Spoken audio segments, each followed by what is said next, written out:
program right now. He's on the line. Last night, Fargo City Commission had a meeting about a couple of issues. First of all, these controversial buyouts in Oxbow. What's going on with those? We'll talk about that with him right now, and also shot down a tax cut. We'll get his opinion on that. Dave, exciting meeting last night. Tell us about it. First of all, tell us about the buyouts. I mean, what specifically happened for those who are just tuning into this? What the city commission do last night? Well, first of all, I want to thank you very much for having me on, Rob. I really appreciate it. But specifically, what happened was we approved a couple of buyouts, and obviously, you've done some great reporting. The local paper chose not to cover this topic, and thanks to you, a lot of people got to at least know about it. But I'll try to summarize it. We basically approved the Park East apartments. We approved a buyout of $9 million when the assessed value was $7 million.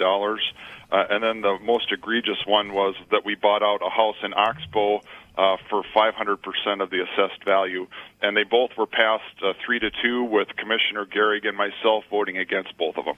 Now, if I'm understanding these rights, the buyouts have happened, and this is the city reimbursing for the buyouts. Am I understanding that correctly? Correct. And basically what we were approving last night was using our Fargo flood. We have a half-cent sales tax that we're collecting, and we're using that money for part of this buyout. Why are these buyouts so far ahead? I was reading the forum article about the meeting today, and in it, basically, they don't quote, but they have Mayor Mahoney saying basically that the assessed value of the Bartram residence, which was one of the ones you just mentioned, was not accurate, and he believed the buyout was fair. Is that true? I mean, are these assessments not accurate? They're absolutely accurate, and they're absolutely unfair. In Fargo, our buyouts, we usually are around 110% of assessed value, and for us to be using Fargo money to buy out million-dollar mansions in Oxbow defies logic to me. 701-293-9000, 888-970-9329. Now, in addition to these buyouts, I had noticed in my reporting, which you mentioned, that there was a significant amount of what was it? It was like a relocation allowance that was included. Was that part of the buyout decision last night as well? Correct, and obviously the amounts are just phenomenal, and I'm just baffled by it, and it's just so disappointing. And what confuses me even more is, to me, our priority should be completing flood protection for Fargo, and what in the world we're doing when basically there's a moratorium in Oxbow. There's obviously a political agenda to hurry up and buy all these houses in Oxbow. What I've heard, and by the way, if you want to join the program, Fargo City Commissioner Dave Piepkorn, 701-293-9000 is your call-in number, 888-970-9329. You can also email me, talk@wday.com, or tweet me at Rob Port. I've heard a lot of people saying that, basically, we should, we want to be fair to the property owners, and that we don't want to be, if we're going to buy out, obviously anytime the government uses buyouts or eminent domain power, there's always a concern that you're being fair to the property owner. And a lot of people are saying, was it this fair to the property owner? Shouldn't the property owner try to get as much value as they possibly can? What do you say to people who are saying this isn't as big a deal as maybe you're making it out to be? Well, my main concern is I'm a Fargo City Commissioner, and my main responsibility is to make sure that our money is spent wisely. And when you're spending 500% of the appraised value, that is not spending the taxpayers' money wisely. That's why I opposed it. Are there more buyouts coming up? I mean, how many of these are left? I would say we're, I think, about halfway through. I would say there's probably 40 buyouts, and I think about 17 to 20. 701-293-9000, 888-970-9329. So where does it go from here? I mean, obviously you and Commissioner Gehrig have been casting, basically protest votes on this. But is there any recourse after this? I mean, after the city commission votes, is this just a done deal? Well, on those that have passed, it's over. But I will say now I'm on the land acquisition of the diversion authority, and so from now on I will not be letting things just go through. The thing that was the most disappointing was the people that voted in favor of it said, well, it's too late now, so let's just go ahead and vote. So it's just, to me, that's not a good example of leadership. On these buyouts that are coming up, is there a potential, and this was something that I was thinking about, if now that you're involved and there's more buyouts that are come before the city commission, if for some reason the attitude of the city commission would change and some of those buyouts get tamped down, is there recourse for those property owners to say, hey, we should be treated equally as the property owners who have already been bought out? Absolutely, and what's happening now is this precedent that's been set in Oxbow. We're in the process of acquiring homes in Fargo, and so now all the homeowners that we're attempting to acquire are saying, I want the same deal that those guys got. And so now the values that we're going to be paying in the city of Fargo for buyouts is going to be astronomical. Got some callers lining up here, 701-293-9000, 888-970-9329. Let's go to Corey first. You're on the air. What's up? Hey, Rob. Hey, Commissioner Piepkorn. Hello. I guess I have to disagree with you on the assessed value. I don't think they were appropriately valued down there, to be honest. I looked at the value and looked at what is being paid for those type of homes right now, which is what you have to do because you're kicking them out of their house.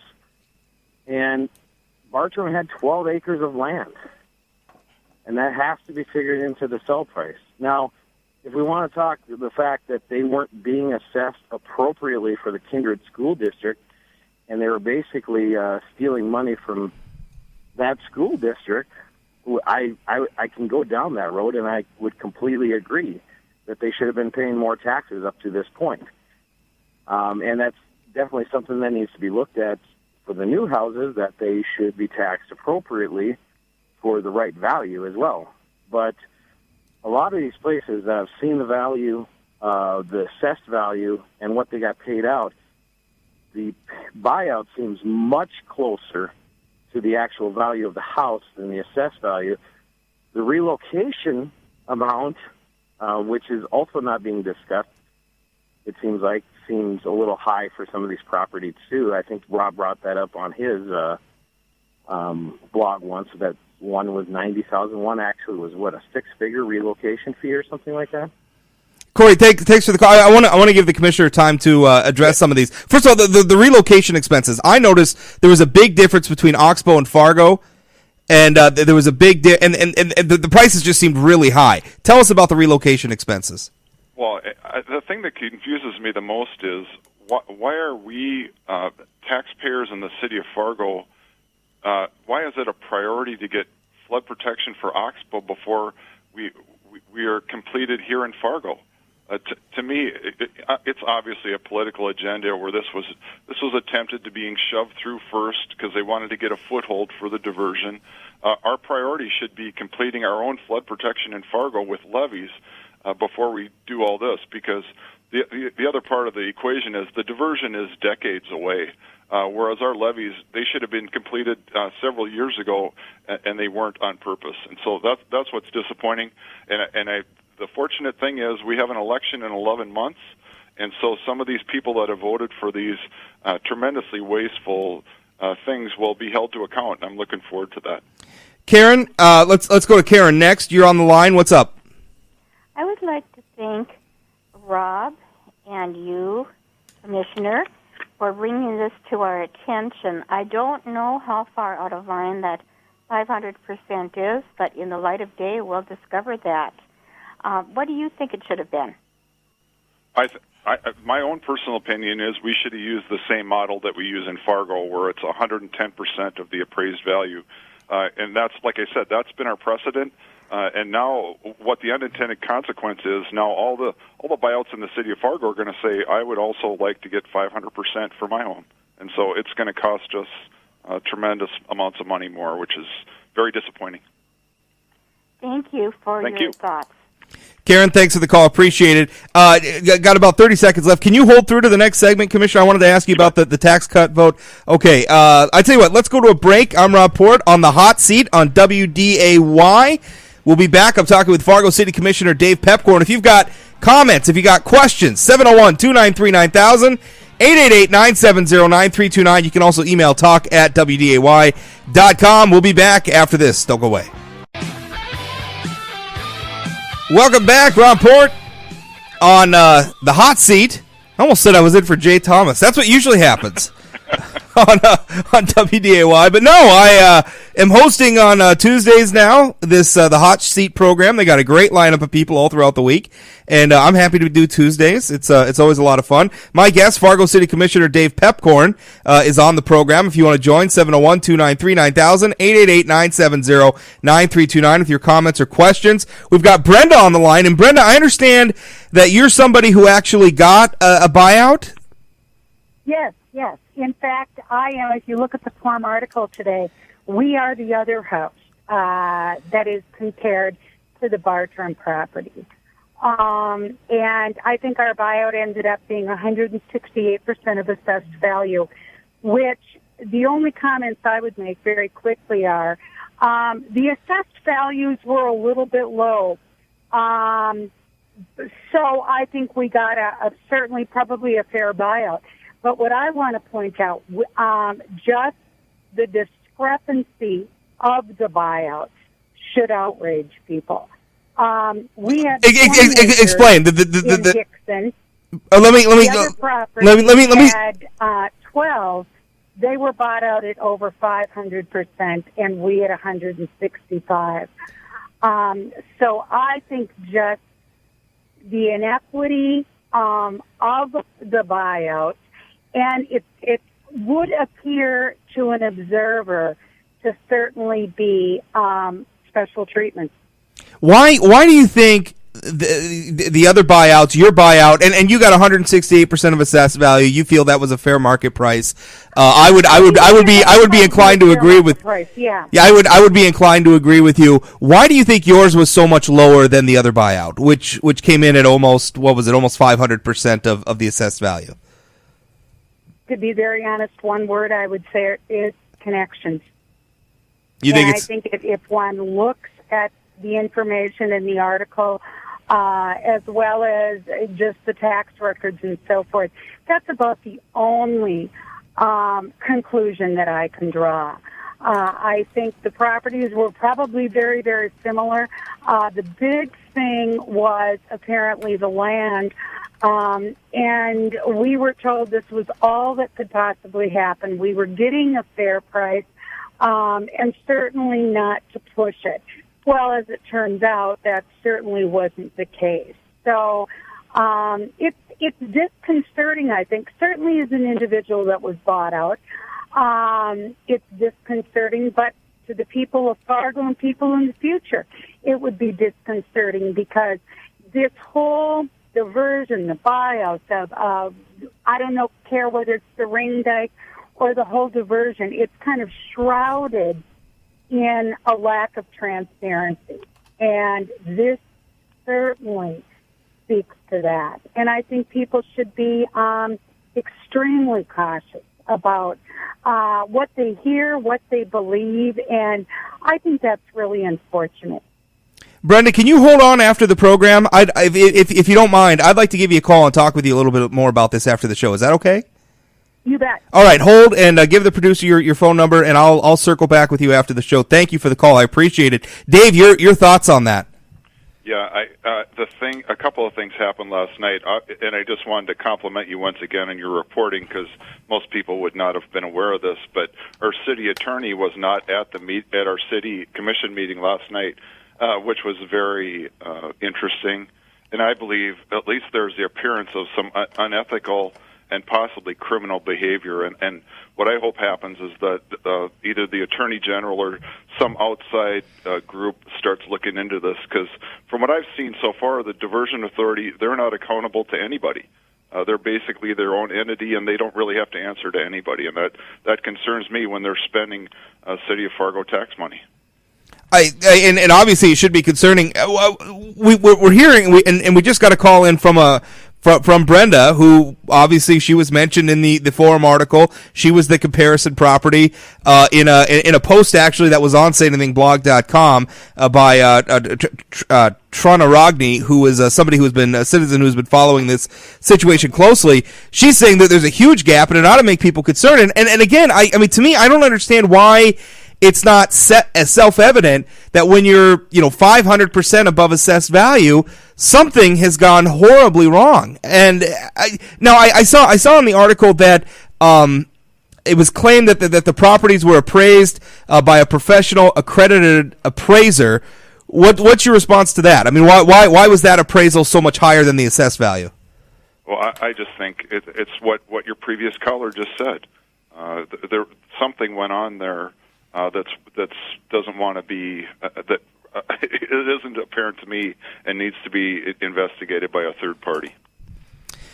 All right, 701-293-9000, 888-970-9329 if you want to join the program. Tax cuts, they didn't pass last night. Should they have? And I'll give you my perspective, Rob. We were one vote short, and so it was 3-2. And Tony Gehrig made the motion, and I seconded it to reduce our real estate taxes. And the majority of people in Fargo believe that our property taxes are too high. So once again, we'll have three people that will have to answer for that vote. Mayor Mahoney said it was premature to vote on this, that we ought to wait till his budget is presented to the commission. Your thoughts on that? I mean, is there a chance that this could pass again once his budget's presented? Absolutely, and I hope that it does. And my comment will be to Mayor Mahoney's statement. We've already voted twice for increased spending, so apparently it's the right time for increased spending. But my prediction is it's never the right time to reduce real estate taxes. Why now, Mayor Mahoney and I saw Commissioner Sobolik were saying that it's too premature. We're going to cut services. We're going to cut staff. I know Commissioner Gehrig argued that we could lower taxes without necessarily having to sacrifice anything. Did you agree with that point of view? Well, it's a fact. Our assessed values are going up, and so our taxes, the taxes collected, will be going up.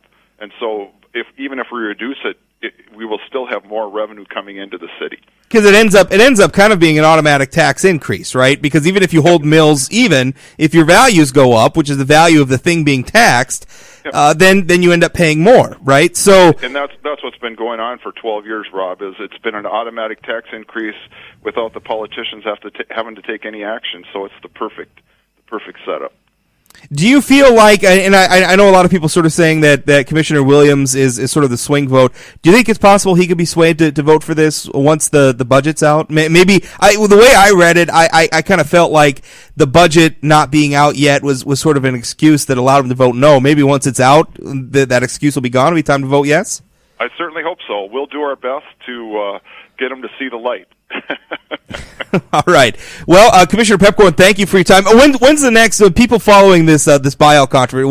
What's the next step? What people trying to follow along? It's been very convoluted, very confusing. Yep. What should they be watching for next? Well, I'll be like I said, I'm on the diversion authority, the land management, and so I'll try to keep that in the public eye and do my best to bring that to light. I'll keep in touch with you, Rob, and I have to say I'm a frequent reader of the Say Anything blog, and here's my pledge to you: I am not a subscriber, but I will become one because I really appreciate it. And I'll give you one quick scoop if that's okay. Okay. I'm very excited. Governor Dalrymple just appointed me to the North Dakota State Racing Commission, and I'm looking forward to serving the state of North Dakota. And so that basically there's a horse race track in Fargo that's basically not being used, and I'm going to try to do all I can to get that thing rolling. Oh, well, congratulations on that, and thank you so much. Subscription certainly not necessary, but any support for sayanythingblog.com certainly appreciated. I appreciate your time, Commissioner. Thanks, Rob. Thanks for having me on anytime. Thank you. That's Commissioner Dave Piepkorn, of course, talking about this buyout situation. I don't know. I mean, something has gone off the rails. I don't know if it's that the assessed values in Oxbow were way too low and they were getting away with not paying all the property taxes they should have, or if they're paying more. I mean, listen, I don't know that I'm not saying that we have to stick to assessed value, right? I mean, I think that assessed values can sometimes be inaccurate, but when you're 500% above assessed value, holy smokes. More to come straight ahead. 701-293-9000, 888-970-9329. I'm Rob Port. This is The Hot Seat. Don't go away.